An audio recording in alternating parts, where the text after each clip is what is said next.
Welcome to Utilizing Tech, the podcast about emerging technology from Gestalt IT. This season of Utilizing Tech focuses on edge computing, which demands a new approach to compute, storage, networking, and more. I'm your host, Stephen Foskett, organizer of Tech Field Day and publisher of Gestalt IT. Joining me today, back as my co-hosts, are Alistair, Cooke, and Allyson, Klein. Welcome to the show. Hey, Stephen. It's great to be back. Yeah, it's awesome to be here again with you, Stephen. And 3 hosts, that's got to be a record, certainly for me being on the show. Be our guest. Yeah, it's we're all hosts. Everybody's a host here. We're just like Westworld. So we wanted to kind of revisit the discussions that we've been having this whole season, and that's why I thought that it would be nice to have you all on here, because I think the two of you have been on the most episodes of anyone this season of Utilizing Tech, focusing on edge. So I wanted to kind of give us all a chance to sort of revisit the different themes that we've come up with and the things that we talked about. Now, for me, looking back on it, when we started, I was really keen on understanding the sort of software deployment aspect of edge. Like, how are we going to deploy and manage software at the edge? But it very quickly took a turn. And I think that we can, let's get the elephant in the room. The big turn that happened early on in the season was Intel getting rid of the NUC business. Now, we've got some resolution to that. Intel has not really open sourced the design, but basically is encouraging partners to continue the NUC business. They're working with ASUS to explicitly take it over, but other companies are as well, like Simply NUC. And of course, a lot of companies are coming to market with new hardware.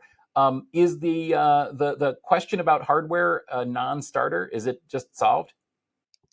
I think that I can say this, having worked at Intel, I'll say this. I think that the NUC is a beautiful device, but I think when there's a will in the industry, there's a way.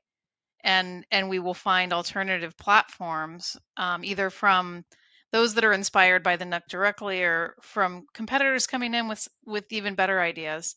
So I think that from a standpoint of those far edge implementations that are relying on NUC, I think we're in good shape to find other platforms that will serve this market quite well.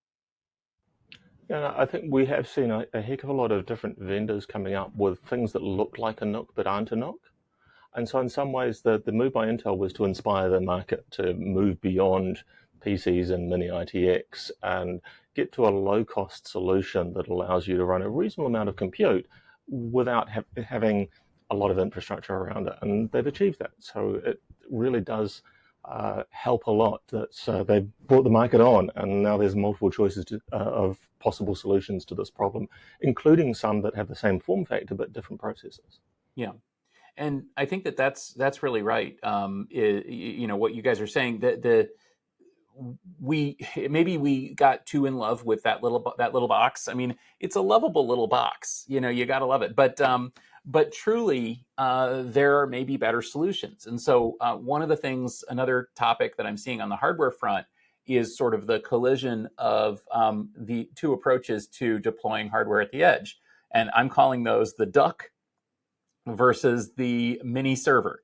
In other words, the disposable unit of compute, that's the duck, DUC, where basically you throw a Jetson or a NUC-like device or even a Raspberry Pi or something like that out there. And if something happens to it, I will put another one out there, as opposed to the, wait, let's have a server that has, that's quiet, that is capable of dealing with dust or grease or whatever, that is maybe fanless, that can dissipate heat well, that is ruggedized, that has some capabilities to it. So it's going to cost more, but it's a sort of a better, more reliable system long term. I wonder whether we're going to go in one direction or the other, or whether those are both viable for different use cases. I think viability for different use cases, there are always different problems to solve, and different problems require different solutions. So I think there will be use cases where something very disposable is going to be a good choice. But there'll be other places where persistence of data, precious data stays at the edge, or there's a requirement for more than you can really deliver with a duck. I like the duck just as a term. Very nice. I think that this all gets down to workload, right? And how much flexibility of workloads that customers want. If they're wanting to deploy more things over time, that fanless server starts looking really attractive. But if they know their workload, they know that it can be well served by a duck, then duck it is. So moving beyond hardware somewhat, but moving into a different area of hardware, there's no topic that has been more relevant in 2023, and that is certainly the case here in utilizing Edge than AI. This is a topic that everyone is talking about everywhere, and is certainly relevant when it comes to the Edge. I was at a ball game the other day, and you paid for your stuff by setting it in a box and picking it up and walking away with it. And it just sort of knew what you picked and charged you the right amount, and didn't work. But theoretically, charged me the right amount. I think that there are more and more applications like this that are going to be deployed, especially at retail, but also in manufacturing, in all other areas at the edge that utilize AI. Hey, that was the name of the first 3 seasons that utilize AI in edge environments. So, what's your take on the collision of AI and edge? I was just at the AI Hardware Summit in Santa Clara, and it was really interesting to talk to these silicon providers who had really bet big on AI at the edge and are revectoring their portfolios to data center. So I think that while we look at pragmatic solutions being widely deployed by enterprises and getting value from the edge is something that many enterprises are enjoying, I don't think we've seen the broad proliferation of AI at the edge yet. And I think the industry is responding by maybe pulling back a little bit on technology specifically for that purpose. Yeah, I think there's some older implementations of technology, and I think what Stephen saw was probably something embedded using OpenCV, which has been around for a long time, to recognize what he'd placed in the box to order. And there's a long leap from that towards real AI, where large amounts of data, a large corpus of data, is used to train a model and to make predictions based on data you've got. As Allyson was saying, that's not really all the way out at the edge, right? It's still the data center is the place where you get a big payoff from big implementations. The data center is the edge is one of those places where you continue to have that little incremental value. So I think we will see more dedicated hardware, and the Jetson and some of the implementations of the TensorFlow tensor cores are the direction we'll see. And it'll be interesting to see those coupled up with some low-cost disposable compute hardware like the Raspberry Pi, what we saw in the Jetson, where it was a small ARM core and quite a lot of offload power. Those things, I think, are the future of where those disposable units of compute are going to head. But then not every application wants AI as well. So I don't think we'll see that exclusively. We're going to see more variation in what continues to be deployed out in the hardware. And personally, as an old-time hardware person with a soldering iron sitting in front of me at the moment, that's the stuff that I find really exciting and interesting. Yet the real challenges continue to be around the software distribution and management at scale of these things. Yeah, with regard to, as you said, tensor cores, I think that that's a key consideration because most of those disposable units, especially the Pi Jetson type ones, are using smartphone chips. And most smartphone chips are implementing tensor cores now, just sort of as part of the core. So I think it's inevitable that I'm going to guess that the Raspberry Pi 5 will have tensor cores built into it, right? I think that it's inevitable that the Jetson will continue to see traction. That Sony is involved with the Raspberry Pi Foundation, and they're trying to put AI cores in there as well. I heard that news story. And then similarly, as we kind of move up that scale to more modern servers, I was just talking to Lenovo about their new line of servers that can handle multiple full-size NVIDIA GPUs at the edge. Now, that is pretty impressive stuff if you need a lot of power. But we have to keep in mind, I think that people get confused. They think about, oh, giant billion parameter ML models. You're not doing that at the edge. You're not training the model.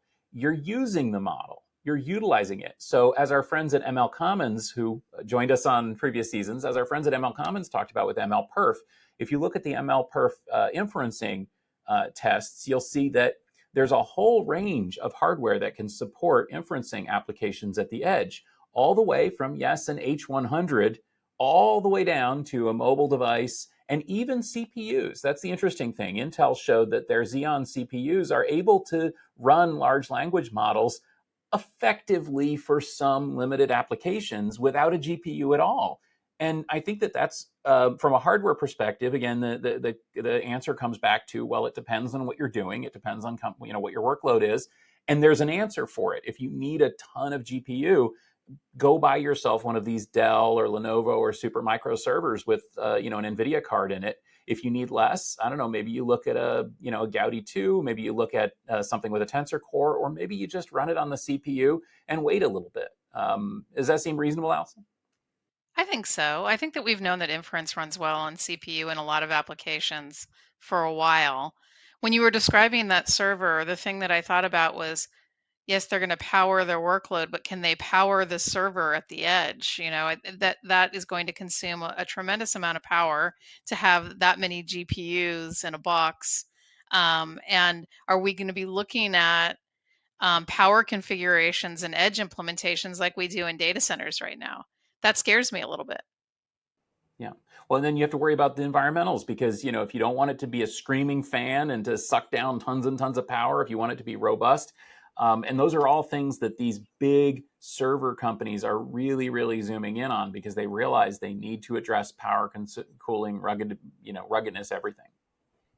I'm just imagining those multiple retail GPUs being shipped into the fertilizer factories that Ben Young and I have both worked at, and sucking fertilizer dust through that then corrodes out. The lifespan becomes measured in weeks rather than years. That's not a good edge answer. So it definitely is different use cases for different places. And the more we see low power, massively parallel, which is essentially what the TensorFlow and the GPUs are about. If we see low power, massively parallel systems, that's going to be heading nicely in the direction for getting to these more hostile locations. And there's a whole lot of hostile locations that are edge. They're not all friendly data center-like locations or even friendly retail locations that have air conditioning for humans. There's a lot of places where the location is not fit for humans. Absolutely, and we spend a lot of time talking about agriculture, ag tech at the edge with, as you mentioned there. So another thing you brought up, Alistair, that came up this season and just now is software and the Kubernetes question, containerization versus virtualization. These were key questions episode after episode. Catch us up there. What's your opinion on software at the edge? Again, to take the consultant answer, it depends, but that's always the beginning of the answer. The answer continues on with what's the problem you're trying to solve and what's the right tool for it. So if you're looking at a large-scale environment, tools like Kubernetes are good for running populations of containers in a single location. Now, there's a lot of work being done around managing multiple of those locations with Kubernetes, but it's still sort of data center scale numbers, 20s, 30s. So there's still work to be done there if you need Kubernetes running out at hundreds of locations. I think I've always said the dirty secret of the edge is that there's almost always a Windows machine sitting in a corner that's been doing the same thing for the last 10 years. It has a huge amount of business process knowledge written into the code that only runs on that Windows machine. And so in the same way that there's this big uplift to move from on-premises into the cloud, there can be this big uplift to move from that dedicated Windows-based application to containers. And if there's no huge business value to it, it simply isn't going to happen. And so you're going to have to continue to accommodate those Windows machines at the edge. So for sort of more brownfield kind of edge where you've had things previously, you've been maybe running a retail organization where you managed to upgrade from OS2 Warp to Windows 3 or Windows 95, hopefully, maybe even 2000. Those things, you've got a lot of sunk knowledge in them. But if you're starting from scratch, you've never had IT out here. And this is what we're seeing in a lot of the very extreme edge locations. We're getting IT where there's never been IT before, and you can build from the ground up. It seems to be the natural place to build with containers and probably a lightweight orchestration using something like just Docker Compose and controlling Docker Compose out to all of these edge locations. I think we saw that quite a bit in the conversations with different folks in the industry. Um, one of the most pertinent points that I think was made this season was that the edge does not have the same characteristics as the cloud in terms of failover and redundancy, and that while we're using some of the same software tools and some of the same approaches, we really need to be thinking about a single point of failure at those edge sites, and how does software need to change in order to accommodate that. I think the industry is doing a good job at looking at, how do we morph orchestration solutions in order to address that. But I don't think, in talking with customers, I don't think that customers have really thought through that nuance of edge and being single point of failure versus cloud being something that can fail over quite elegantly. And so I think that's an area that I would like to keep tracking as we move forward. So during this recording of this season, we attended VMware Explore. VMware talked a lot about Edge. The Edge word was as much a buzzword, well, not quite as much a buzzword as Gen AI, but was right up there. And that came up earlier in the season as well when we talked about the virtualization question and the need for virtualization at Edge. Has your opinion changed on that throughout the season? I think that the virtualization discussion is something where I know that virtualization will always exist inside of enterprise. It's kind of like any other core technology that it will never die. The question is, will new deployments utilize virtualization, and for how much longer? I think that the team at VMware did a great job at VMware Explorer in describing NSX, which I think is one of their key values moving forward in the market. But I think that some of the cloud service providers hypervisor offerings are really making me question VMware's core viability in terms of holding on to that North Star of virtualization and having differentiation with their solutions. I think that that's something we're going to have to look at as the Broadcom acquisition continues and we see the changing strategy for that company holistically. Yeah, I think one of the things is that VMware has talked about Edge for a long time, but you need to return to what was their core value proposition as they started. And it was around the virtualization. It's the ability to take an unmodified application, run it on a new platform. And that was the magic of virtualization, where the magic of cloud is modifying your application. So that's a much harder deal. So I think VMware has, or virtualization, not necessarily VMware, because they're not the only virtualization platform around, has a play at the edge. One of the interesting things was that VMware has walked back a little bit about their running virtualization on top of ARM and heading it towards more, this is what we're going to do for DPUs, rather than we're going to do this with embedded hardware that's going to run standalone out at edge. So we're seeing less message from them around vSphere everywhere, ESXi everywhere and on every device. And that changes how you see them at the edge. We do understand that their VMware Edge solution, the sort of package solution for Edge, is actually the Zadata product with their own layers on top. So for them to be relevant at Edge, they really do need to be managing, as Allyson said, heading out into that NSX, heading out into managing the network and probably getting their SASE offerings glued together into something that's really good for that large number of distributed locations. Because the network is king when you start pushing all of your compute out to the edge, just as it is when you push all of your compute into the cloud. The network becomes your most critical access, the most critical way of getting to your applications and getting value from them. Yeah, I have to agree, and I think that VMware sees networking, and rightly so, as a second line of business. And it's not virtualization in the same way that vSphere is virtualization, but it really is. I mean, everything they're doing, as you mentioned, from SASE to SD-WAN, it's all virtualization of networking resources, and I think that's smart for them, and it's increasingly critical. And I think VMware is being careful to work with everybody in the industry to partner with them and not to compete with them with edge solutions, because I think they realize that they've got a good hand to play in the edge, and I think that it's going to work. Networking and security. What's your take, Alison?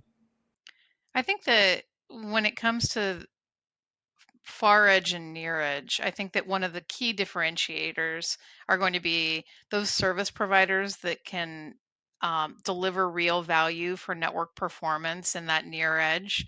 I'm really intrigued. We had a conversation on one of the episodes, Stephen, about what is that near edge and what does it deliver in terms of a center for compute. You don't get that without really performant network capability. Um, and I think that that's an area where I'm also looking at who are the providers that step forward and really deliver differentiated services. I think that I've really got my eyes on the telcos having a really good role there because they understand that distributed network connection and delivering core capability without downtime. And I would like to see what they come up with, and I think we're going to see that heading into next year with Mobile World Congress. I think that's going to be a huge theme about how are they delivering those edge services and what kind of technologies are underpinning that for them. And I've always been interested in the edge perspective on AWS's wavelength zones, where you've got AWS services sitting inside at the moment, just Verizon points of presence, and addressing some of that latency issue that you get as you start moving to 5G networks, where the actual throughput and speed of data movement becomes so much that getting back to a cloud data center or to an on-premises data center becomes untenable, and that you need that compute out much closer to the mobile devices, and whether that's a human-held mobile device or if it's a vehicle that has the application on it. So I think I agree with Allyson that the telcos, and particularly the mobile telcos, have a real role to play in getting the middle phase of edge closer. And I don't think that we'll see this in complete isolation, because there is a relationship between the compute that's at the far edge and the compute that's at the near edge. Unless, of course, you're talking about content delivery networks, and that's a whole other story that's edge, but not edge as we've been discussing it. Yeah, but it is a topic that came up this season. But I wonder if maybe who's to say what's out of scope? But it just shows how incredibly large this topic is once you start looking at it, once you start examining it. Now, one of the things that Allyson brought up here as well is the timing here. When are companies going to be deploying edge solutions? So, talk to us a little bit about that. I think that one of the things that I think about with Edge is I started working on Edge when I was in the industry, and we were having heady conversations daily about what are these grand use cases that are going to be happening at the edge, data gravity, AI at the edge, etc. How much of that compute is going to be taken away from data centers to the edge? What we're seeing is really practical applications. Alistair mentioned CDN. I think that's been a huge driver of edge implementation, especially during the pandemic when everybody was on their couches watching Netflix. Um, but you also see retail point of sale. You see, industrial applications that are simplifying management of industrial sites. I think that we haven't got to the entire gamut of use cases yet, but we're seeing really good implementations with NUC like devices at the far edge. We're seeing people thinking about near edge and how you consolidate data closer to the point of creation. um, I think that's normal for a technology transition, and I think that what you could say is the edge is happening faster and slower than anyone imagined, depending on that use case. And I think that it's going to be really interesting to see how those use cases broaden over the next couple of years, where I think AI is going to be the big driver of how do we get that inference done closer to the data. But Alistair, I'm really interested in your opinion. Well, I think it's a case of a very familiar story that the future is here. It's just not evenly distributed. That there are people doing incredible things that were getting you excited as sort of beginnings of ideas in the past years and are actually out in real use. But there's also the innovator's dilemma that if you've put out a solution a few years ago, it's in place, it's working, that there's a lot more cost to replacing that with something that works incrementally better. And so there's some challenges around getting from your past to that future. And it really is a difficult thing to move platforms to platforms. As Stephen talked about a while ago, he did edge out at retail places where the edge was 15 different edges pushed into one little place because each edge was siloed. And the move from that to having a unified platform that delivers the applications would have been very painful. Well, there's a change in the types of unified applications, so that trying to catch the wave of technology that's available that delivers some value within the business that justifies the investment and the change is what drives adoption. And it's always behind what the visionaries see as the potential. But it's really important that the visionaries see potential, because then the people who come and implement have some vision to start from. So, it is always thus, and innovation always works this way, that it's taken up in places differently, and its full potential is never visible at the start. One of the topics kind of leading from that I have been noticing, and I have been struggling to put into words, is the question of sort of who's making these decisions.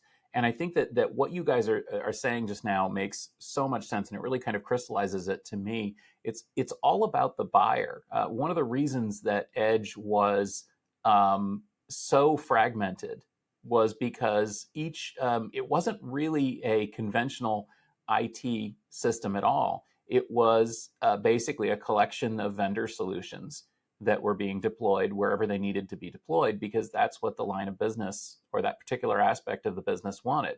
And so, for example, in my retail experience, the reason that we had a dozen different systems, even with a dozen different backhauls sometimes, was because that was a dozen different buyers, and each one was a different aspect of the company in that location. And I think that this has become really crystal clear the more I talk about this, that it's a different world. Another big, we talk about that. What makes Edge, right? There's multiple locations. There isn't on-site IT resources. You need to be more focused on, repeatable zero-touch provisioning, all these things like that. Well, another big difference is the question of basically like who's the customer here. So in the data center, it's kind of a top-down decision. A big company will go to the CIO at the organization, or maybe the chief of a different application area or something, and they'll say like, hey, here's this big thing. You want to buy this big thing? And the boss says, yeah, we're buying a big thing, and it's a top-down decision. In the cloud, we've noticed a very different approach. In the cloud, it's very technologically focused, and it's very what I call middle up. In other words, hey, I've got this amazing solution. Google developed it. It lets me manage containers. We're doing this. And the boss is like, Kuba, what? Okay, I guess we're doing it. And so it's a middle up kind of decision. At the edge, it's sort of like, like over the wall. It's all driven by the lines of business and the people who are doing things, the restaurant management group or the manufacturing group or whatever. I heard somebody say that sometimes these solutions, especially at retail, are being selected and deployed by somebody whose primary job is walking around with a taser and keeping people from shoplifting. And that's not a conventional IT buyer. It's a very different person that's selecting and deploying these solutions. And it's another reason that the edge is different, even though it looks just the same. When when you think about that, I think that you have to think that customers at the end of the day are going to take this technology and deploy it where there is real business value. Regardless of what the industry thinks about, whatever we come up with in our heads, it may not necessarily be something that offers an opportunity for business to be propelled. And sometimes those use cases are things that nobody ever thought about before. Stephen, before we recorded, you said, ChatGPT is a perfect example of a technology that we never talked about before it came up. I think that that's always going to be the case, where I love watching how adoption happens and what creative people think about to do with things like Nux, with things like Kubernetes, with things like a server that's deployed in a manufacturing setting. You can see how um, the value of the workload and the value of the use case drives the deployment, and then in turn drives future industry innovation. It's an exciting thing. And I think that change in buyer is also something about maturity. We saw the first buyer for VMware's virtualization was some business unit who had to solve a little problem. And progressively it became this is a platform for the entire organization. And that's the kind of thing that I think is going on with Edge, is we're moving from these point solutions used by the guy with the taser towards the central organization saying we need to commit to a platform here. And then that's going to enable the guy with the taser to choose just the little bit that's needed for his part of the role. And that maybe the advertising manager will be looking for a different component to sit on top of that same platform that satisfies whatever her requirements are. So I think there's a maturity thing as that buyer of the Edge platform changes, but the actual Edge applications that run on top of those platforms will probably still be very business unit driven. And I think for this reason, if I can be a little bit self-serving, I think that what the industry needs, what the edge industry needs, is information. It needs people talking about solutions, talking about products, weighing the pros and cons, not hype. I mean, that's the problem with a lot of this stuff, especially, anything that's going to be sold and profitable and everything, and especially AI. Oh my gosh, there's so much hype. What the industry needs is people just kind of approaching things and looking at them and deciding, what does this really mean? I mean, heck, we talked about blockchain on the program and didn't pitch Bitcoin and investments and NFTs and stuff. We talked about, what is it practical? What does it make sense for? And it's the same with this stuff. We need information. We need to consider that. We need to share that with the world. And I think that that's exactly what we're trying to do here on Utilizing Tech. I think that's what we've tried to do all season long. That's what we're going to be doing at the Edge Field Day event and at Gestalt IT all throughout the year. Thank you both for helping me to kind of bring this season to a close, to put a bookend on it.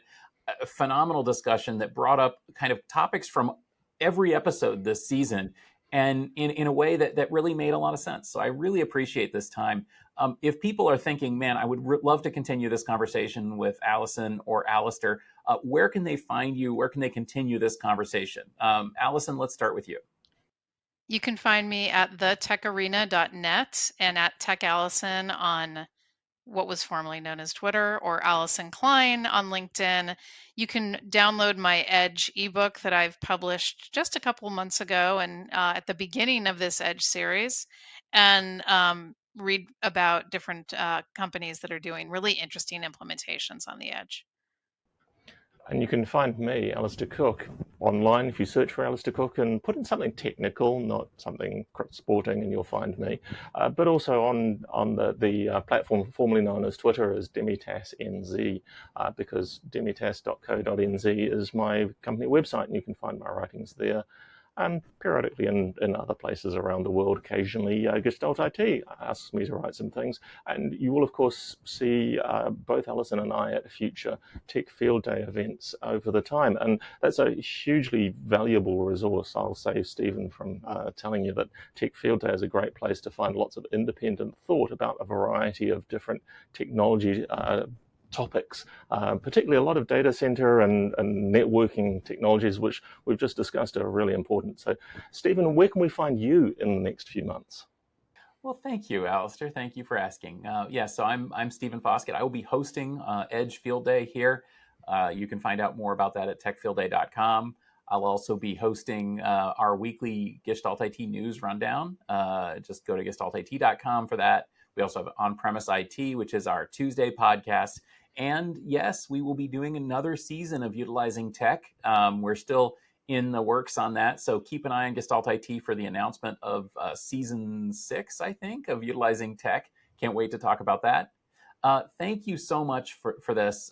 If you'd like to reach me personally, I'm S. Foskett on most channels, including X, Twitter, and Mastodon, as well as on LinkedIn.